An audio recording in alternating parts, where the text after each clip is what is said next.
New information today in the Flint water investigation. Another big story of this year. Prosecutors are filing charges against 4 people, including 2 former emergency managers appointed by the state.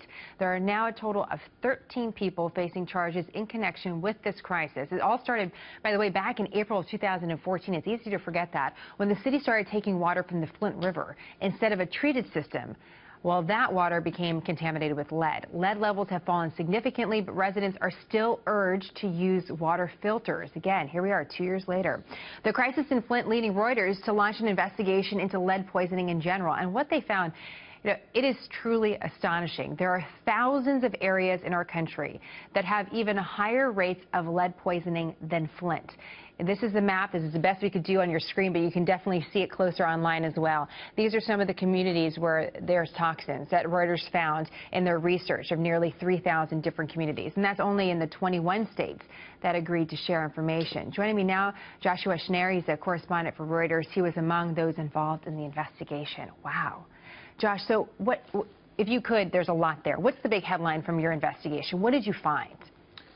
Flint needed the attention that it got, but when you look nationwide, you see literally thousands of neighborhoods, census tracts, and zip codes where the poisoning rates, based on the children tested, are far higher, 2 times the rate, 4 times the rate that pediatricians found in Flint in the year after that city switched to its corrosive water source. I mean, that is just astonishing. We're showing pictures of Flint, and when we talk about Flint, we're talking about water. But in your investigation, you found that it wasn't just water that was poisoning these children. What was it?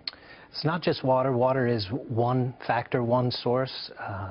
Legacy lead paint from before 1978, so those beautiful brownstones that we love here in Manhattan and Brooklyn, those are all old buildings. Many old buildings have lead paint, and you have to be careful when you renovate those buildings. But in many communities, we're talking about people who live in old homes, and those homes are in disrepair. And there is peeling paint, crumbling paint, and kids, toddlers, with hand-to-mouth activity. Of course. I mean, as a mom, I know that you can't really control that. You're just trying to do your best on an hourly basis. So, as you're looking at your investigation, how do you think we solve this? Well, first, I think awareness is an important one. So if people are aware that, renovating an old, beautiful house carries its dangers. So you can't just paint over it? You can paint over it, but remember that paint disintegrates over time. It disintegrates over the decades. So it is those houses that have old paint and peeling paint that are probably the most dangerous for children.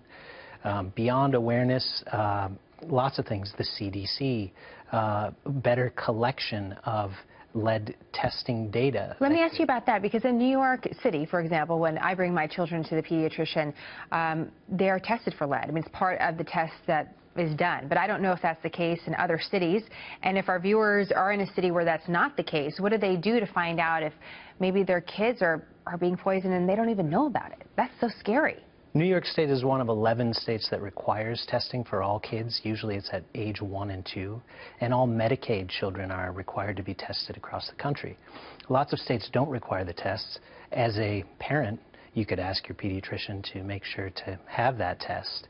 And that will tell you it's the only reliable way to know whether you have an elevated lead level. And then, of course, the question is what's next. I believe, if I'm right, the kids get a lot of tests, that it's a finger prick that does it in New York, which isn't the most enjoyable to watch. But it's good to know that when they don't have, I think the results are almost immediate to figure out if they actually have been exposed in any way.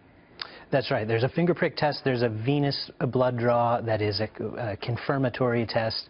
But really, the finger prick test only takes a couple of minutes to get the results, and it's quick and pretty painless. And just so our viewers know, through Reuters, they can actually look at some of your research and see if their area is something that has some warning flags? That's right. Our data team and graphics team devised this really cool tool based on the data that we collected from the different states. It shows you the rate of children tested in different census tracts or zip codes around the country, and the number or percentage of children who tested high over a 5 to 10 year period. Okay, we'll make sure to put that on our social media platforms. I'll make sure for our viewers, I'll put that on Facebook and Twitter and the like, so they can find an easy path to Reuters. Josh, great to have you in the program. Really interesting investigation. Thank you.